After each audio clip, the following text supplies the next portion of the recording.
Welcome to BCS Chartered Institute for IT. I'm here with James Spender, who's a solution architect. Right, can you start off by providing me with a little bit of background information, just sort of leading up to your career to date? Sure. I started straight out of university, actually even before that, straight out of school, which was, funnily enough, near the BCS in Swindon, down at Marlborough.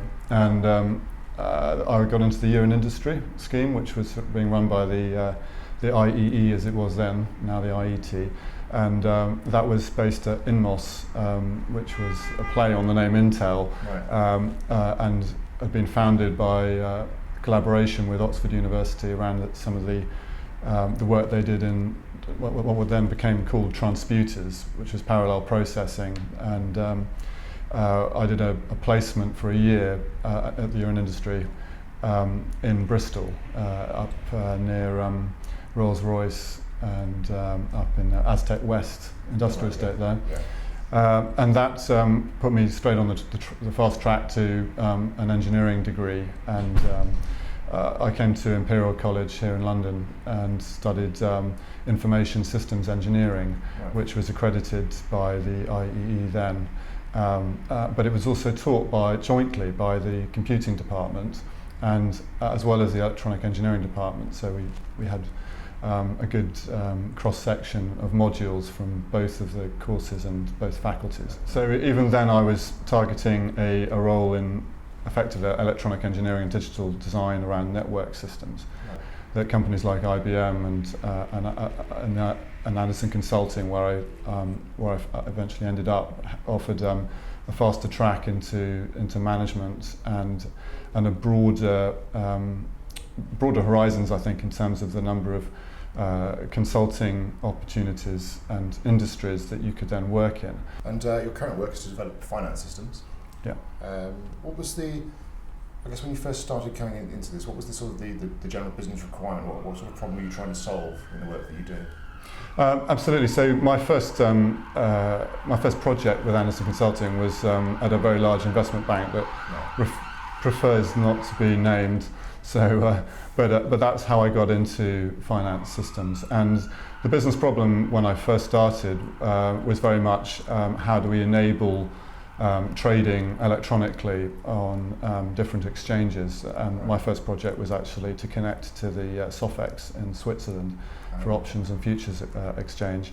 And I was part of a team of consultants working with the bank's IT to ensure that worked transparently, so the trading system was able to place orders into that market from London. And there were a number of connectivity issues that we encountered along the way, but it went very smoothly.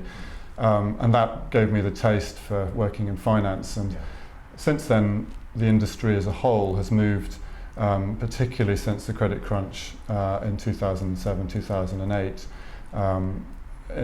towards a much more regulated environment, and that's changed the business problems that we tend to see now are less around enabling trading, particularly in derivatives and other more complex instruments, to a more capital light, as it's described, and it's often more agency trading, they call it, in terms of on behalf of clients, as opposed to principal or proprietary trading, where the bank uses its own capital and trades in its own name, which is considered riskier. In the work that you carry out, what are the main security considerations or implications in your work? Obviously, there's a large level of fraud in some parts of the financial industry, and we are often reminded about that.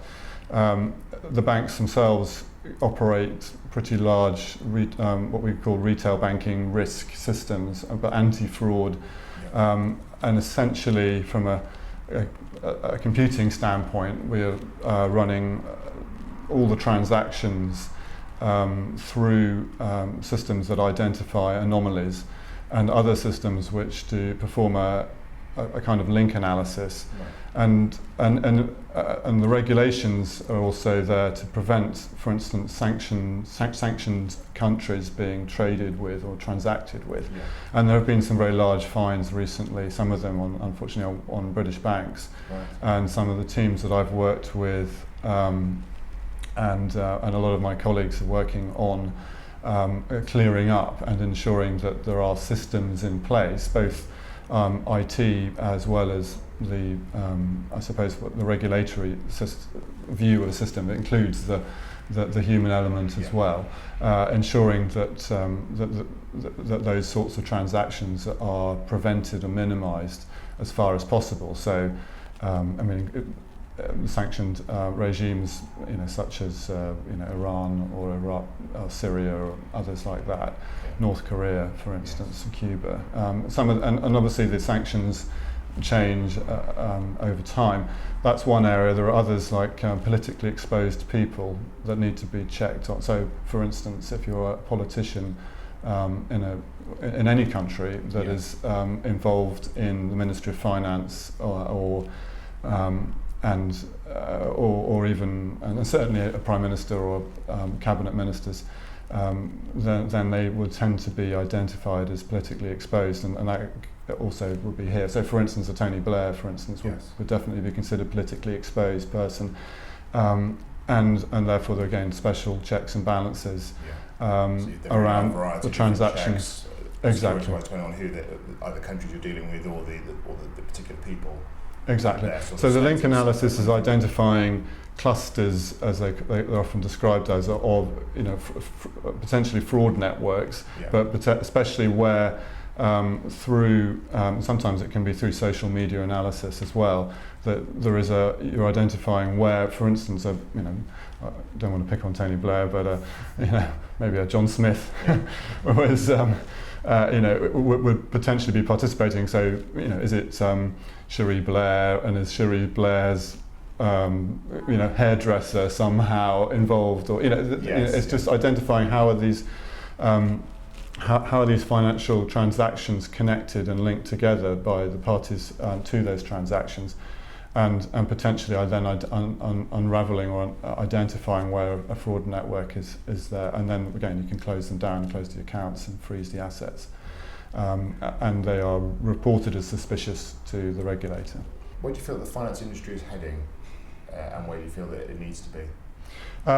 So unfortunately, there was a big emphasis on what was described as financial engineering, and innovation was considered a great thing to do, and in some areas partly because of the incentives that are in place, the so-called bonus culture amongst traders in the city, that when we got to the credit crunch and it became obvious that the incentives were in some cases leading traders off the outside of the legal and ethical, certainly, forms of finance. There was quite a strong countervailing change in both corporate governance, but certainly in the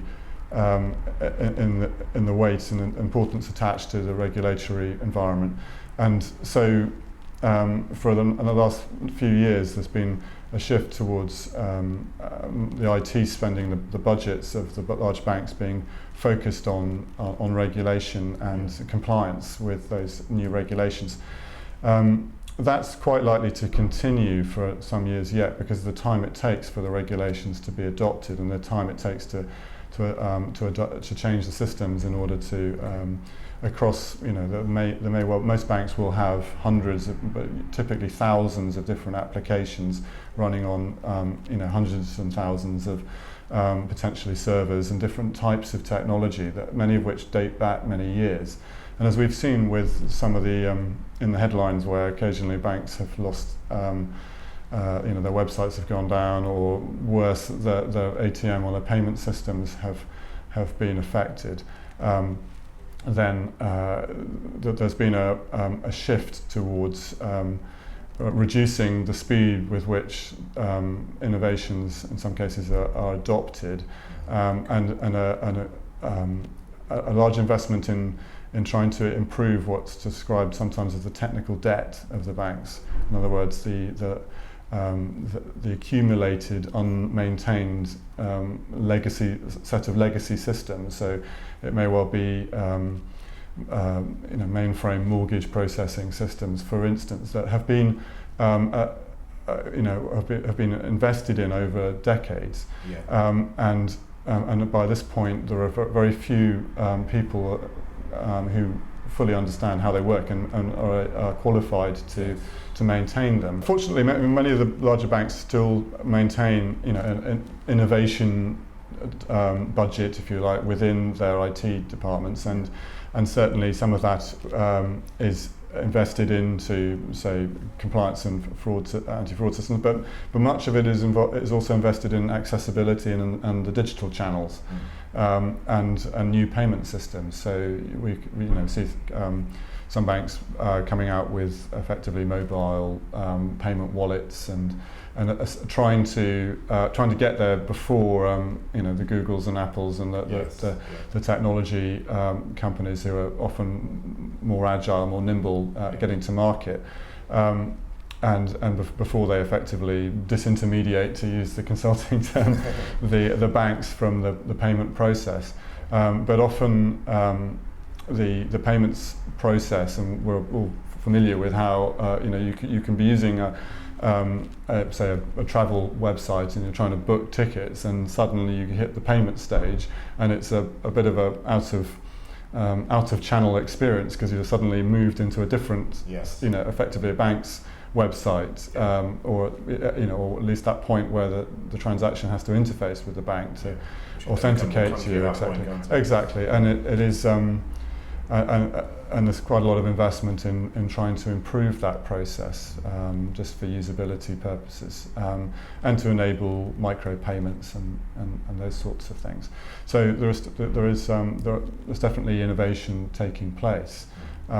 It's just that as a proportion perhaps of the IT budgets, which typically in the high street banks would be into the billions of pounds.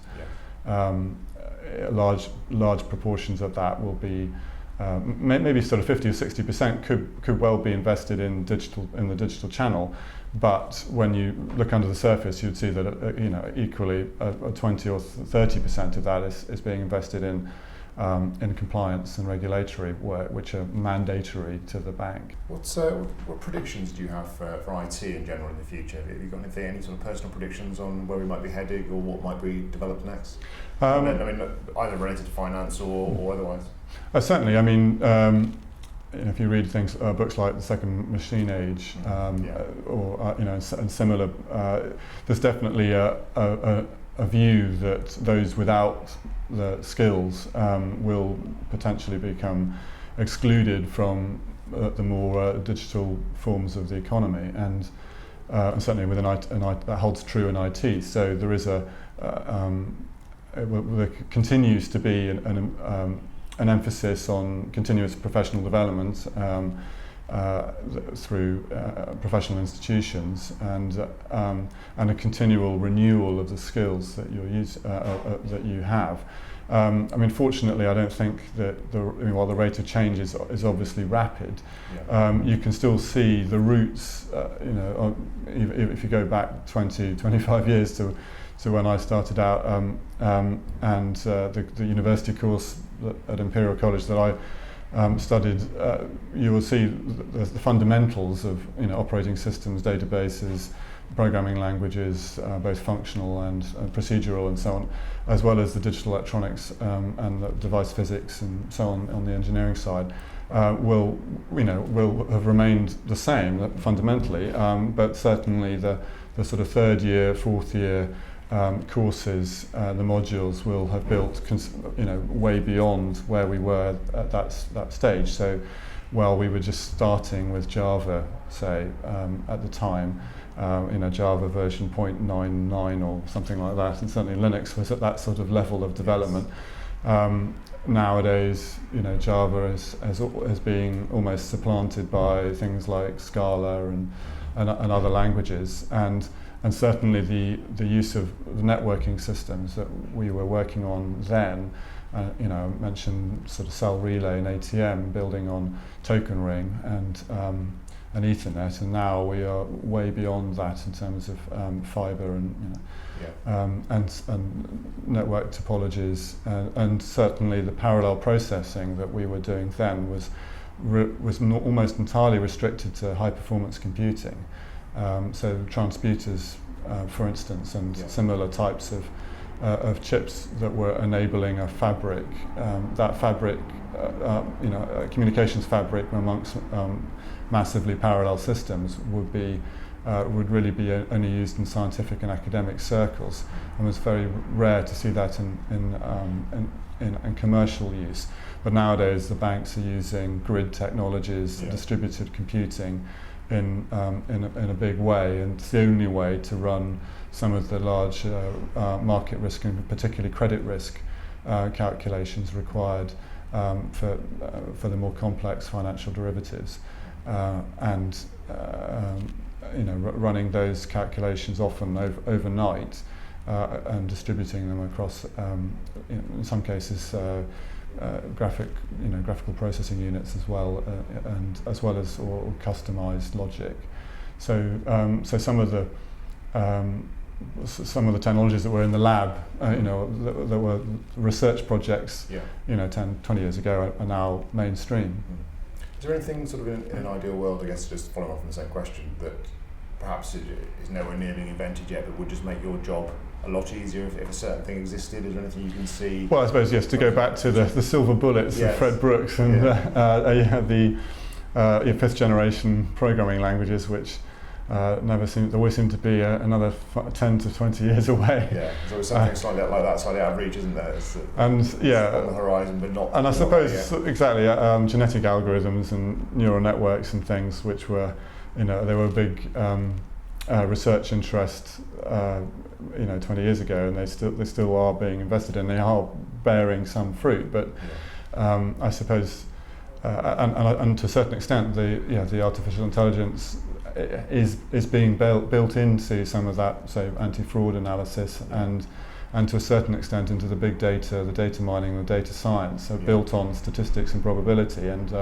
enabling that to be applied so that in smarter ways within industry. I understand that you're a sort of advocate of Agile methodology when you're sort of looking at your programs, projects, that sort of thing. Could you sort of elaborate on that any more? Certainly. I mean, it's in some ways it's an evolution of what we've always done. But certainly when we started, or when I started in the financial industry, it was a very clear methodology that, as a consultancy, say Anderson Consulting and what's now Accenture, would be following, which was very much waterfall driven. Right. And that itself went through a number of iterations. Yes. So what was method one, I think, was what Anderson Consulting called it, and then they moved on to business integration methodology, and then they started to build on things like rational unified process, and rational unified process enables an iterative approach. And Agile is, I suppose, moving the emphasis, and in particular it works very well with developing graphical user interfaces, or user interface design. Right. And it's less effective when you're trying to coordinate very large programs across multiple systems and with multiple teams of developers, and in particular when you have a large turnover of staff, because you've de-emphasized the sort of design documentation in favor of trying things over and over again, and switching the emphasis of the documentation towards training. So if you lose people from the teams too frequently, so if you're then certainly Agile will begin to break down, because there's a lot in people's heads that, in any given sprints within the Agile program. But but yes, certainly from what I know from my clients, the different banks are all looking at adopting more agile methodology, particularly into their digital channels, where it's harder to do is for those sort of wide-reaching transformation programs where you're trying to coordinate multiple teams. Have you got any tips or advice for anyone who might be looking to follow a similar path to one you've picked in your career? And I suppose also, is there anything you do differently? Yeah. So is there sort of advice for people, in following a similar path, but yeah, would you have changed anything? Is there anything looking back now you perhaps take a slightly different tangent? I think there are things I looked at a number of times. So I went through the chartered engineer within about 3 or 4 years of graduating. I think I would have taken more opportunities where I could have done as a consultant to try different industries, but perhaps typically consultancies are organised in a matrix form, and you either emphasise the industry vertical that you're working in, or the affiliation to a particular sort of technology or skills track. So, for instance, you might be a Java developer or a user interface specialist. Those technologies are used across industries, so it's easier to take those skills and apply them in other industries.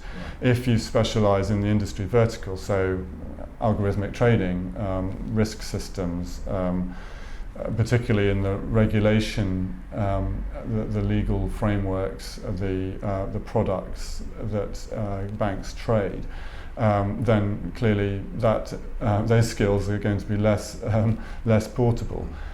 So I've effectively worked entirely within banks, investment banks, and in one case managed to work for an energy trader, right, which was looking to take on some of the innovation that had been applied by some of the investment banks. Unfortunately, it was started really by Enron, which it all ended rather badly. But what they'd started in terms of power markets, particularly in the trading within the electricity markets, continued to be used, and in particular that energy trader was looking to deploy the same types of trading systems, and particularly the risk management processes that the banks were already using to enable them as effectively what was an ex-utility to make more efficient use of their power scheduling systems, and connect those scheduling systems more closely into their energy trading systems, so that they were able to offer products like virtual power plants. But as I say, that's the only time I've ventured outside of a bank, and I think looking back, I think it would have done my career. I could certainly have picked up more, technical ways of working, and maybe apply some of the ways of thinking from other industries, because for instance, data warehousing and some of the data design predates a lot in a big way what banks have done with it, and often comes, say, with data warehouses from the retail industry.